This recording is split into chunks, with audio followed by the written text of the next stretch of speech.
राष्ट्रवादी काँग्रेस आणि राष्ट्रीय काँग्रेसमध्ये गेले अनेक वर्ष काम करणारे गावगाड्यातले सर्व प्रमुख मंडळी या सर्वांचा पक्षप्रवेश सोहळा अशा या सोहळ्यासाठी उपस्थित असणारे भारतीय जनता पार्टीचे जिल्ह्याचे अध्यक्ष माननीय पृथ्वीराज बाबा देशमुख, जत तालुक्यातील शेतकऱ्यांच्या कष्टकऱ्यांच्या जीवनामध्ये आनंद निर्माण व्हावा यासाठी गेल्या अनेक वर्षांपासून काम करणारे भारतीय जनता पार्टीचे ज्येष्ठ नेते माजी आमदार माननीय विलासराव जगताप साहेब, व्यासपीठावरती उपस्थित माननीय डॉक्टर रवींद्रजी आरळी, माननीय माजी सभापती तमनगौडा रवी पाटील, भारतीय जनता पार्टीचे अध्यक्ष माननीय प्रमोद सावंत, माजी अध्यक्ष माननीय सुनील भैया पवार, ज्यांनी हा कार्यक्रम आयोजित केला आहे ते माझे सहकारी मित्र माननीय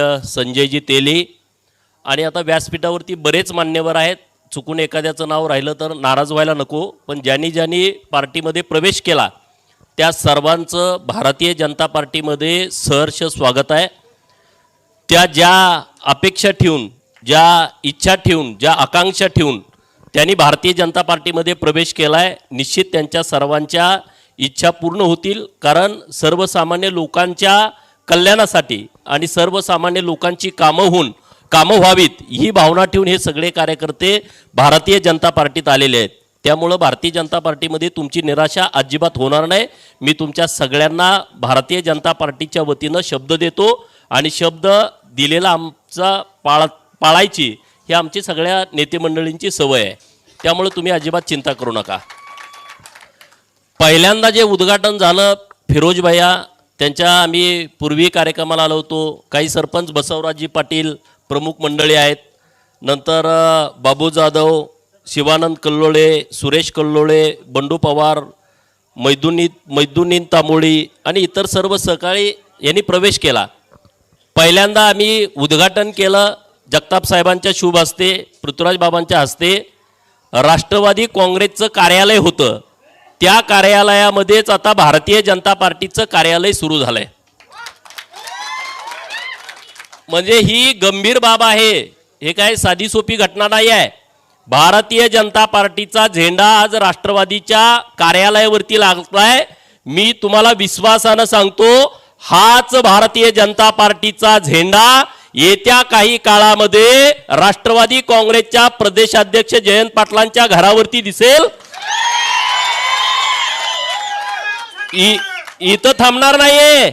हे बारामतीमध्ये राष्ट्रवादी काँग्रेसचं कार्यालय आहे. येत्या काही वर्षामध्ये तिथं सुद्धा भारतीय जनता पार्टीचा झेंडा दिसेल. मी जबाबदारीनं बोलतोय. मागच्या 8-10 दिवसापूर्वी माननीय पवार साहेबांची पोरगी म्हणली होती की माझे बाबा जर राज्यामध्ये फिरले तर परत सरकार येईल. आता तुम्ही आमच्यासारखे छोटे छोटे कार्यकर्ते फिरायला लागले तर राष्ट्रवादी कार्यालयाच्या वरचे झेंडे निघायला लागले. तिथं आता भाजपचे झेंडे यायला लागलेले आहेत. त्यांना आता महाराष्ट्रभर फिरावं लागेल, पण त्यांना लोकांना विचारावं लागेल कार्यकर्त्यांना की आता राष्ट्रवादी काँग्रेस आपल्याला विसर्जित करायचं आहे, आपण काँग्रेसमध्ये जाऊया का भाजपमध्ये जाऊया, असं त्यांना कार्यकर्त्यांना सगळ्या विचारावं लागेल. आणि त्यातले 90% कार्यकर्ते म्हणतील की आता आपल्याला भाजपामध्ये जावं लागेल. आणि मग मुंबईचं जे प्रदेश कार्यालय आहे तिथं नेमका झेंडा कुणाचा लागावा असा त्यांच्यात एक वाद तयार होईल. त्यामध्ये बहुमतानं लोक म्हणतील की आता भाजपमध्ये जाऊया, आता काय पुढं काय राहिलेलं नाही. ही परिस्थिती येणार आहे. येत्या 2-3 वर्षानंतर परत मी इथे येईल. मी अनेक वेळा या स्टेजवरती आलोय. मी परत येईल तेव्हा तुम्ही मला सांगा 2-3-4 वर्षानंतरची ही राज्याची परिस्थिती असणार आहे. आणि त्याची सुरुवात आज विलासराव जगताप साहेबांच्या नेतृत्वाखाली आज तुम्ही उमदीमध्ये केलेली आहे. एक इतिहास आहे. कारण जंगलामध्ये एकच ठिणगी पडते आणि त्याचा वनवा पेटतो. तो वनवा काय एका तासात होत नसतो, त्याला वेळ लागतो थोडा. पूर्ण जंगल पेटलेलं दिसतं. आता मागं बाहेरच्या एका देशामध्ये जंगल पेटलं होतं, त्यामध्ये कितीतरी दिवस ते विझवायसाठी प्रयत्न करत होते. एक ठिणगी पडली होती. आज विचाराची ठिणगी उमदीमध्ये पडलेली आहे. आणि राष्ट्रवादी काँग्रेस हा विचार नाही मित्रांनो, कुठल्या तरी विचारावरती आपण एकत्र येतो. भारतीय जनता पार्टीचा विचार काय आहे? राष्ट्रवाद. राष्ट्र सर्वप्रथम, दुसऱ्यांदा पार्टी आणि तिसऱ्यांदा मी. हा भारतीय जनता पार्टीचा विचार आहे की आम्ही जगलो तर आम्ही राष्ट्रासाठी काम करणार. राष्ट्राचा विषय जेव्हा येईल तेव्हा मी पार्टीचा विचार करणार नाही, आणि जेव्हा राष्ट्राचं कल्याण असेल, राष्ट्रामध्ये काय बदल करायचा असेल, तर सर्वप्रथम आम्ही राष्ट्रवादाला प्राधान्य देऊ. हा आमचा भारतीय जनता पार्टीचा विचार आहे. राष्ट्रवादी काँग्रेसचा असा विचार नाही मित्रांनो. राष्ट्रवादी काँग्रेसचा जन्म 1999 झाला. तो एका अति महत्वाकांक्षी जी लोक होती त्या सगळ्या लोकांनी एकत्रित येऊन ती पार्टी काढली. प्रत्येकाला वाटायचं मला आमदार व्हायचं आहे, प्रत्येकाला वाटायचं मला मंत्री व्हायचं आहे, मला मुख्यमंत्री व्हायचं आहे, आणि काँग्रेसमध्ये प्रचंड गर्दी होती. तर तिथं आपलं जुळत नाही अशा एका महत्वाकांक्षेपोटी सगळी लोक एकत्र आली होती. ती विचारधारेवरती नाही आहे. जयंत पाटलांची मागच्या 2.5 वर्षातली तुम्ही स्टेटमेंट काढून बघा. ते काय म्हणायचे, भाजपचे 15 आमदार आमच्या कॉन्टॅक्टमध्ये आहेत, भाजपचे 20 आमदार आमच्या कॉन्टॅक्टमध्ये आहेत. अरे देवेंद्र फडणवीस साहेबांच्या नेतृत्वाखाली 106 आमदारापैकी एकही आमदार सत्ता नसताना हल्ला नाही. याला म्हणायचं विचारधारा, याला म्हणायचं विचार. नाहीतर आता 2-3 महिने झालं सत्ता गेली तोपर्यंत पवारांचा नातू म्हणायला लागला की आमचं घर आता फोडायला लागले. अरे विचारसरणी तुमची जर पक्की असेल तर असं तुम्ही स्टेटमेंट करू शकत नाही. तुमची घरं फोडायला कुणाला वेळ आहे? तुम्ही अख्ख्या राज्यातल्या लोकांची घरं फोडली, आता ते परतून तुमच्याकडे येणार. ते आम्ही भारतीय जनता पार्टीनं करायची गरज नाही मित्रांनो. आणि म्हणून तुम्ही उमदीतून जी सुरुवात केलेली आहे ती सुरुवात खूप चांगली आहे. आज तुम्ही राष्ट्रवादी काँग्रेस आणि राष्ट्रीय काँग्रेसला या गावातून हद्दपार करण्याचा इरादा केला, परंतु मित्रांनो माननीय विलास जगताप साहेबांना आणि आम्हाला नुसतं राष्ट्रवादी काँग्रेस आणि राष्ट्रीय काँग्रेस हद्दपार करायचं नाही, तर या पूर्व भागामध्ये माझ्या आईच्या, माझ्या बहिणीच्या, माझ्या भावाच्या, माझ्या बापाच्या हातामध्ये जो ऊसाचा कोयता आहे तो कोयता आम्हाला हद्दपार करायचा आहे आणि त्याच्यासाठी काम करायचं आहे.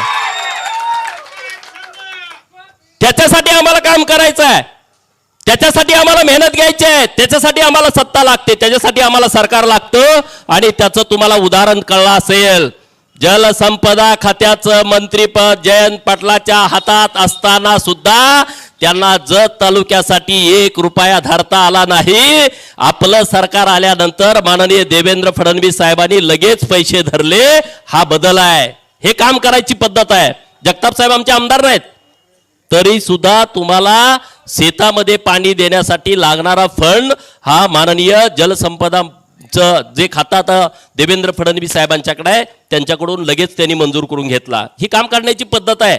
नाहीतर आमचं सरकार आहे.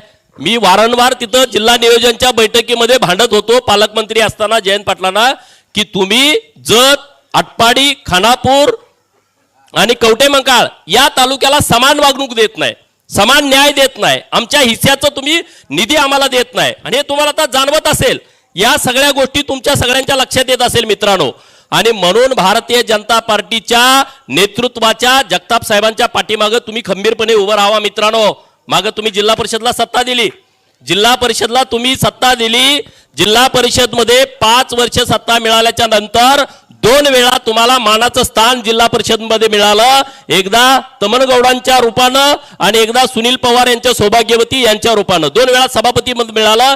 जगताप साहेबांना तुम्ही उमेदवार निवडून दिले, त्याचं त्यांनी सोनं केला. ते तिथं भांडले. मीटिंग मध्ये वारंवार आम्ही सगळे विनंती करत होतो, साहेब तुम्हाला एकदा संधी दिल्या दुसऱ्यांदा नको. नाही म्हटले, तुम्हाला कोण घ्यायचं घ्या, न घ्यायचं न घ्या, पण माझा माणूस तिथं गेला पाहिजे. म्हणजे तिथं खंबीरपणे भांडणारा नेता लागतो आणि तो नेता जगताप साहेबांच्या रूपानं तुम्हाला सगळ्यांना मित्रांनो मिळालाय. आणि मी संजय तेलींचं खरंच कौतुक करतो. एका सामान्य कुटुंबातला मुलगा आहे. आता दुसरा कार्यक्रम हा 15 दिवसातला आहे आणि परत काय त्यांना कार्यक्रम घ्यायचे आहेत. तर निश्चितपणे तुम्हाला आम्ही जगताप साहेबांच्या वतीनं सांगतो की भारतीय जनता पार्टी अशा सर्वसामान्य कार्यकर्त्याच्या पाठीशी ठामपणे उभी राहते, खंबीरपणे उभी राहते. तुम्ही अजिबात चिंता करू नका. भारतीय जनता पार्टीचं नेतृत्व तुमच्याबरोबर ठामपणे उभा असेल, लोकांच्या कामासाठी असेल, गावगाड्यातल्या लोकांच्या कामासाठी असेल, समाजाचे वेगवेगळ्या काही विषय असतील तर त्या सगळ्या विषयामध्ये भारतीय जनता पार्टी पूर्ण ताकदीनं उमदी आणि उमदीचा जो परिसर आहे त्या सगळ्यांच्या पाठीमागे आम्ही ठामपणे उभं राहू. आणि तुम्ही आता सगळीकडे बघताय, महाराष्ट्रामध्ये बघताय, आज सरकारनं आपला निर्णय केला की जे रेग्युलर कर्ज भरतायत त्यांना 50,000 द्यायचं आणि ते सगळ्या शेतकऱ्यांच्या खात्यावरती, या राज्यातल्या 7 लाख शेतकऱ्यांच्या खात्यावरती 50,000 रुपये जमा करण्याचं काम सरकारनं केलंय मित्रांनो. गेले 2 वर्ष आम्ही म्हणत होतो की बाबांनो रेग्युलर जे पैसे भरतायत सोसायटीचे, त्यांना तुम्ही पैसे द्या, पण सरकार घोषणा करायचं की आम्ही हे देतो आम्ही ते देतो, पण त्यांनी कृतीमध्ये आणलं नाही. आणि आता आपल्या सरकारनं या दिवाळीच्या तोंडावरती शेतकऱ्यांची दिवाळी गोड व्हावी यासाठी हा चांगला निर्णय केला. याच्यावरती थांबलं नाही. 100 रुपयेमध्ये रेशनच्या दुकानामध्ये 4 दिवाळीला जे आपल्याला मूलभूत लागतात ते साहित्य देण्याचं सरकारनं धोरण राबवलं आणि सगळ्या रेशनच्या दुकानावरती त्याची व्यवस्था केलेली आहे. मित्रांनो, हे कसं काय घडतं? हे का घडतं? कारण राज्याचं नेतृत्व करणाऱ्या नेतृत्वामध्ये गावातला शेवटचा माणूस खुश आहे का नाखुश आहे? गावातल्या शेवटच्या माणसाची नेमकी अडचण काय आहे ती अडचण समजून घेणं आणि त्याला पर्याय काय आहे, त्याला उत्तर काय आहे ते लगेच देणं हे राज्याच्या नेतृत्वाची मित्रांनो जबाबदारी असते. पण गेल्या 2.5 वर्षामध्ये तसं काही दिसलं नाही. राज्यामध्ये काय दिसलं का सांगा? कोरोनाच्या काळामध्ये केंद्र सरकारनं दिलेलं सोडून गावातल्या माणसाला काय मिळालं का सांगा? जे धान्य दिलं होतं, गहू दिला होता, तांदूळ दिला होता, डाळ दिली होती, केंद्र सरकारनं पाठवली होती. छगन भुजबळ साहेब आपले अन्न पुरवठा मंत्री होते, ते म्हणले मी वाटणार नाही. का? त्यात काय मिळणार नाही तर आम्ही वाटणार कसं? त्यांनी साधं सांगितलं कोरोनाच्या काळामध्ये आम्ही वाटणार नाही. आणि परत मग सरकारमध्ये रोष तयार झाला का मग ते वाटायचं चालू केलं. पीपी किट, N95 मास्क सगळं केंद्र सरकारनं दिलं मित्रांनो. व्हेंटिलेटर केंद्र सरकारने पाठवले. काय काय ठिकाणी धूळ खात पडले होते, पण राज्य सरकारकडून काही आलं नाही. आपला महाराष्ट्र हा बहुजन समाजाचं राज्य आहे. 18 पगड जाती, 12 बलुतेदार, गोरगरीब लोक गावागावामध्ये राहतात. आपला तर उमदी गाव आहे, सगळ्या समाजाची लोक गावामध्ये राहतात. हातावरची अनेक जणांची पोट आहेत, अनेक जण कलाकार आहेत. रोज कुठं तर बँड वाजवायला गेलं तर त्यांची चूल पेटते. वाजंत्री आहेत, कुठंतरी एखाद्याच्या लग्नामध्ये गेलं, एखाद्याच्या शुभ कार्यामध्ये गेलं तर त्यांचं घर चालतं. 2 वर्ष सगळं बंद होतं. सरकारनं त्यांना 1 रुपयाची विशेष बाब म्हणून मदत केली नाही. माझ्या नाभिक समाजाचं दुकान आहे, त्याचं ते दुकानावरती सगळं चालतं. त्याला ना जमीन आहे, ना त्याला जनावर आहेत, ना त्यांच्या घरी शेळ्या आहेत, ना त्यांच्या घरी मेंढ्या आहेत, काय नाही. परंतु सरकारला कधी वाटलं नाही आपल्या बाजूला कर्नाटक राज्य आहे, त्या सरकारनं विशेष पॅकेज दिलं अशाच लोकांसाठी, पण आपल्या सरकारनं दिलं नाही. मित्रांनो, काय काय ठिकाणी मंदिर आहेत, त्या मंदिरावरती लोक अवलंबून असतात. आपल्यापासून आता हाकेच्या अंतरावरती पंढरपूर आहे. पंढरपूरमध्ये आजूबाजूला सगळी लोक आहेत, गुरुवाचे लोक आहेत, पुजारी लोक आहेत, गडसी आहेत, डवरी आहेत, फुलं विकणारे आहेत, गुलाल विकणारे आहेत, मूर्त्या विकणारे आहेत, पेढे विकणारे आहेत, मिठाईची दुकान आहेत, फोटोची दुकान आहेत. हे सगळी लोक मंदिरावरती अवलंबून आहेत. मंदिरं बंद होती, त्याच्यासाठी आम्हाला मोर्चे काढावे लागत होते की बाबांनो मंदिरं चालू करा. याच्यावरती या गावगाड्यातल्या गोरगरीब लोकांचं जीवन अवलंबून आहे, त्यांचा जीवन चरितार्थ चालतो. यांना ते करता आलं नाही. आता ह्या वेळेस गणपतीला तुम्हाला सगळ्यांना परवानगी दिली, दुर्गा मातेच्या कार्यक्रमाला राज्य सरकारनं परवानगी दिली. म्हणजे ह्याच्यावरती नुसतं हे आमचे उत्सव नाहीत, या उत्सवाला लागून आमच्या गावगाड्यातल्या लोकांचं अर्थकारण त्यामध्ये दडलेलं आहे. आणि म्हणून सरकारनं चांगले निर्णय घेतले. मित्रांनो, आता एकनाथ शिंदे साहेब आणि देवेंद्र फडणवीस साहेब खूप चांगल्या पद्धतीचे निर्णय घेत आहेत. मराठा समाजाचं आरक्षण तर ह्यांनी घालवून टाकलं, वाट लावून टाकली आरक्षणाची. मित्रांनो, सुप्रीम कोर्टामध्ये मराठा आरक्षणाचे वकील जे दिले होते सरकारनं, त्या सरकारी वकिलानं सांगितलं की राज्य सरकारनं आम्हाला कागदपत्र व्यवस्थितपणे दिली नाहीत. हे भारतीय जनता पार्टीचा नेता म्हणून आम्ही टीका करत नाही. सरकारनं नेमलेला वकील त्यांनी सांगितलं की मराठा आरक्षणाच्या बाबतीमध्ये जी कागदपत्र द्यायची होती ती सरकारनं आम्हाला व्यवस्थित दिली नाहीत. आणि सुप्रीम कोर्टानं मराठा समाजाचं आरक्षण रद्द केलं.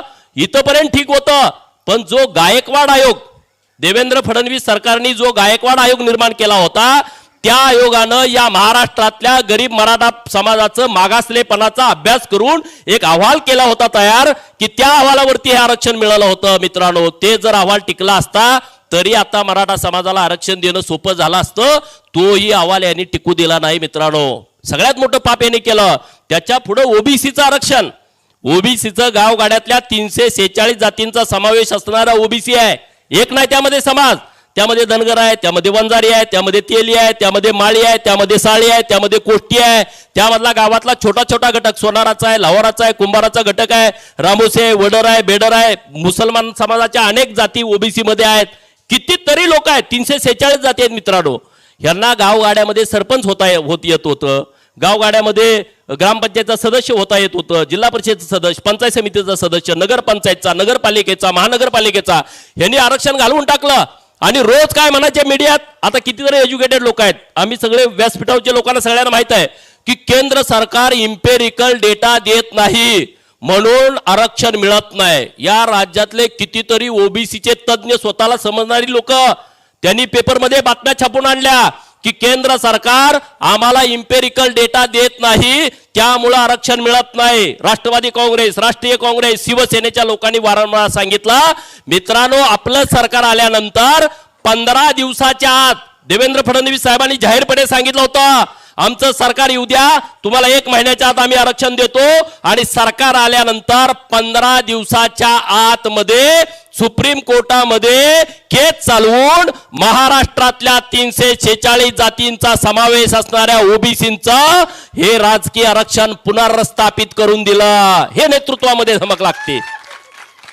मग मला त्या लोकांना सवाल करायचा आहे, कुठं इम्पेरिकल डेटा? डेटा तर काहीच नाही लागला, काय नाही झालं. आणि मग कसं काय आरक्षण मिळालं? म्हणजे तुम्ही महाराष्ट्रातल्या सगळ्या ओबीसी समाजाची दिशाभूल करत होता, वारंवार स्टेटमेंट करत होता, लोकांच्या मध्ये गोंधळ निर्माण करत होता. मित्रांनो, गोंधळ निर्माण करणारं सरकार गेलेलं आहे आणि लोकांच्या हिताचा विचार करणारं आणि लोकांच्या हिताचा नुसता विचार करून न थांबणारं, त्याच्याबरोबर चांगला व्यवहार करणारं सरकार आता राज्यामध्ये आलेलं आहे. त्यामुळं आज या जत तालुक्यातल्या म्हैसाळ योजनेसाठी 120 कोटी रुपयाचा निधी राज्य सरकारनं मंजूर करून दिला. आणि आपल्या जिल्ह्याचे पालकमंत्री आणि त्यांच्याकडे जलसंपदा खाता असताना सुद्धा त्यांना तो निधी देता आला नाही. बाजूला 35 गाव आहेत मंगळवेढा तालुक्यातली, त्या गावातल्या लोकांना पण पाणी मिळावं म्हणून आपल्या सरकारनं निर्णय घेतला. पलीकडे मान खटाव जी कट्यापूर नावाची योजना आहे, तिथलं काम आता अंतिम टप्प्यात आलेलं आहे. आमच्या तालुक्यातली काही गावं राहिलेली आहेत, आटपाडी तालुक्यातली बाबा, त्यांच्यासाठी सुद्धा आता निर्णय सरकार घेत आहे. म्हणजे आपलं सरकार आल्याच्या नंतर दूरदृष्टी ठेवून निर्णय घेणारं आपलं सरकार आहे. मित्रांनो, का नाही झालं? 2.5 वर्षामध्ये का नाही निर्णय झाले? 2.5 वर्षामध्ये लोकांना का आंदोलन करावी लागली, मोर्चे का काढावे लागले? तर ह्या सगळ्या गोष्टीचा सारासार विचार आपण गावगाड्यातल्या माणसांनी करायला पाहिजे. मी जत तालुक्यातल्या लोकांना खरं तर सॅल्यूट करतो कायम. माझ्या प्रत्येक मी खासगी बोलण्यामध्ये म्हणतो की पश्चिम महाराष्ट्रामध्ये जत तालुका राजकीय दृष्ट्या प्रगल्भ आहे. त्याला कधी काय करायचं, कुठं काय करायचं, कधी कुठला निर्णय घ्यायचा, कुठला निर्णय कधी बदलायचा, याची प्रचंड जाण असणारा हा तालुका आहे. त्यामुळे आता तुम्ही 2024ला भारतीय जनता पार्टीचा आमदार तुम्ही मुंबईच्या मंत्रालयामध्ये, विधान भवनामध्ये पाठवा, त्यामध्येच आपलं हित आहे. आणि त्याची आता जिल्हा परिषद आणि पंचायत समिती ही कार्यकर्त्यांची निवडणूक आहे मित्रांनो. आणि त्यामुळे भारतीय जनता पार्टीला तो महत्वाचा विषय आहे. आमच्या निवडणुकीला तुम्ही झटता, आमच्या निवडणुकीला तुम्ही प्रचार करता, आमच्या निवडणुकीला तुम्ही पळता. आज गावगाड्यातल्या त्या सामान्य कार्यकर्त्याच्या निवडणुका येत्या काही दिवसामध्ये लागतायत. तर भारतीय जनता पार्टी ताकदीनं तुमच्या बरोबर उभा राहील. मग ती पंचायत समितीची असेल, जिल्हा परिषदची असेल, ग्रामपंचायतची निवडणूक असेल, तिथल्या सगळ्या कार्यकर्त्यांना ताकद देण्याचं काम माननीय जिल्हाध्यक्ष पृथ्वीराज बाबा आणि आपले नेते माननीय जगताप साहेब, डॉक्टर रवींद्र आरडी साहेब हे सगळे ताकदीनं तुम्हाला करतील. तुम्ही चिंता करू नका. आणि तुमचे कुठलेही प्रश्न असू द्या, तुम्ही आम्हाला सांगा. मागे आम्ही या विरोधात होतो तेव्हा जे लोक आमच्याकडे प्रश्न देतील त्याच्यावरती आम्ही आवाज उठवत होतो. मग सभागृहात असेल, रस्त्यावरती असेल, मीडियामध्ये असेल. आता आमची जबाबदारी बदलली आहे, आम्ही आता सरकारमध्ये आहे. तर तुम्ही जो काय गावामध्ये अडचण असेल ती आम्हाला सांगा. आम्ही राज्याचे मुख्यमंत्री आणि उपमुख्यमंत्री यांच्यापर्यंत जाऊ, त्या खात्याच्या मंत्र्यापर्यंत जाऊ आणि तिथल्या विषयाची सोडवणूक करण्याचा प्रामाणिकपणे प्रयत्न आम्ही करू. आणि त्यामुळे तुम्ही निश्चिंत राहावा. आज तुम्ही चांगल्या पद्धतीनं उमदी भागामध्ये आणि परिसरामध्ये भारतीय जनता पार्टीची ताकद वाढवण्याचं सगळेजण काम करताय. ही ताकद वाढल्याच्या नंतर इथल्या गावगाड्यातल्या समूळ प्रश्नाचा शोध घेऊन त्या सगळ्या प्रश्नाची सोडवणूक करण्याचं प्रामाणिकपणे काम आम्ही आमदार माननीय विलासराव जगताप साहेबांच्या नेतृत्वाखाली करू. आणि संजय तेलीन सारखा एक तरुण तडफदार मुलगा, मागे तर तो थोडक्या मतामध्ये पडला जिल्हा परिषदला, आमदारांच्या विरोधामध्ये त्यांनी निवडणूक लढवली. 2.5 वर्षामध्ये त्यांची सत्ता होती, त्यांनी निवडणूकच लागू दिली नाही. हे चुकीचं आहे. लोकशाहीचा गळा घोटण्याचं काम त्या सरकारनं केलं की जिल्हा परिषदची निवडणूकच लागू दिली नाही. 2.5 वर्ष तुमचा बॅकलॉग राहिलाय. आता तुम्ही परत भारतीय जनता पार्टीचा झेंडा सांगली जिल्हा परिषद वरती रोवा. या उमदी परिसरामध्ये जो गेल्या 2.5 वर्षातला बॅकलॉग आहे तो बॅकलॉग तुमचा जगताप साहेबांच्या नेतृत्वाखाली भरून देण्याची जबाबदारी ही आमच्या जिल्ह्यातल्या नेतृत्वांची आहे. आणि बाबा, मी तुमच्याकडे ती विनंती करतो की उद्या जिल्हा परिषदची निवडणूक झाल्याच्या नंतर उमदी परिसरामध्ये जो काही विषय मागचा 2-2.5 वर्षामध्ये राहिलेला आहे तो विषय आम्ही सगळा तुमचा पूर्ण करून देऊ, राहिलेली कामं करून देऊ. राहिलेला विषय आता जो होता की महाराष्ट्रामध्ये अनेक ठिकाणी चांगला मुद्दा तुम्ही मांडलाय. संजय तेलींनी परवा माझ्याकडे जो विषय मांडला, आता जगताप साहेबांच्याकडे मांडला, बाबांच्याकडं, तर तो खरंच विचार करण्यासारखा विषय आहे. कारण महाराष्ट्रामध्ये शेतकऱ्यांच्या वरती अवकाळी पावसानं, अवेळी पावसानं शेतकऱ्यांना प्रचंड त्रास सहन करावा लागतोय. आणि जो बेदाणाचं क्षेत्र आहे, द्राक्षे बागायतदारांचं क्षेत्र आहे, ते बऱ्यापैकी बेदाणा तयार करतात. तर शालेय पोषण आहारामध्ये ह्याचा समावेश होतोय का, अशी जी तुमची मागणी आहे, तर ही मागणी आम्ही माननीय मुख्यमंत्री आणि उपमुख्यमंत्री महोदयांच्या येत्या 2-4 दिवसामध्येच आम्ही ही लक्षात आणून देतो. आणि तो समावेश करण्यासाठी शालेय पोषण आहारामध्ये मनुका पौष्टिक आहे, तर त्याचा समावेश झाला तर बऱ्याच शेतकऱ्यांचे प्रश्न मिटू शकतात. तर ही तुमची चांगली सूचना आहे. ती सूचना तुमची आम्ही सरकारकडं आम्ही ही मांडतो आणि पाठपुरावा करतो की त्याचा समावेश कसल्याही परिस्थितीमध्ये झाला पाहिजे. आता अनेक विषय आहेत, बोलण्यासारखे अनेक विषय आहेत. आता ओबीसीचं नुसतं आरक्षण देऊन सरकार थांबलं नाही. आपल्या मुलांना 72 वसतिगृह, ओबीसीच्या मुलांना 72 वसतिगृह, एक मुलींसाठी आणि एक मुलांच्यासाठी जिल्ह्याच्या ठिकाणी आपल्या सरकारने निर्णय केला होता. या सरकारनं त्याला पैसे दिले मित्रांनो. मागच्या कॅबिनेटमध्ये आपल्या सरकारनं निर्णय केला की 72 वसतिगृहांना मंजुरी दिली. आणि आता आपण भाड्यानं वसतिगृह देतोय 100 मुलींच्यासाठी आणि 100 मुलांच्यासाठी सांगलीला. म्हणजे प्रत्येक ठिकाणी 100 मुलं राहता येतील अशा पद्धतीचं सरकारनं निर्णय केलाय. आता नुसती भाड्यानं घेतोय, पण पुढच्या काही दिवसामध्ये त्याच्या जमिनी वर्ग करून त्याचं टेंडर काढून तिथं सगळी अद्ययावत सुविधा असणारी वसतिगृह निर्माण करण्याचा निर्णय सरकारनं घेतलाय. म्हणजे गावगाड्यातल्या लोकांना सांगलीला गेलं तर अडचण होतीये, तर ती अडचण मित्रांनो होणार नाही. असे अनेक विषय चांगले घेणारं सरकार आता आपल्या सत्तेमध्ये आलंय. तर निश्चितपणे तुम्ही आज चांगला विचार करून भारतीय जनता पार्टी बरोबर आला. भारतीय जनता पार्टीचा विचार तळागाळामध्ये पोहोचवण्याचं प्रामाणिकपणे तुम्ही सगळ्यांनी काम करावं, एवढीच तुम्हाला विनंती करतो. आणि परत एकदा तुमचं सहर्ष स्वागत करून थांबतो. आमचा मान सन्मान सत्कार सगळ्यांचा केला त्याबद्दल इथल्या भारतीय जनता पार्टीच्या सर्व पदाधिकाऱ्यांचं मी मनपूर्वक आभार व्यक्त करतो. यानंतर या कार्यक्रमाचा आभार मी विनंती करतोय राजू चव्हाण यांनी आभार व्यक्त करावा अशी मी त्यांना विनंती करतो. या ठिकाणी उमदी शहर व उमदी जिल्हा परिषद गटातील काँग्रेस आणि राष्ट्रवादी काँग्रेसमधील जे काही नेते कार्यकर्त्यांनी भारतीय जनता पक्षात प्रवेश केला, या प्रवेशाच्या निमित्तानं या ठिकाणी सांगली जिल्हा भाजपचे अध्यक्ष व व्यासपीठावरील सर्वांनी उपस्थित लावली. त्याबद्दल उमदी शहर भाजप गट भाजपच्या वतीनं त्यांचे आभार.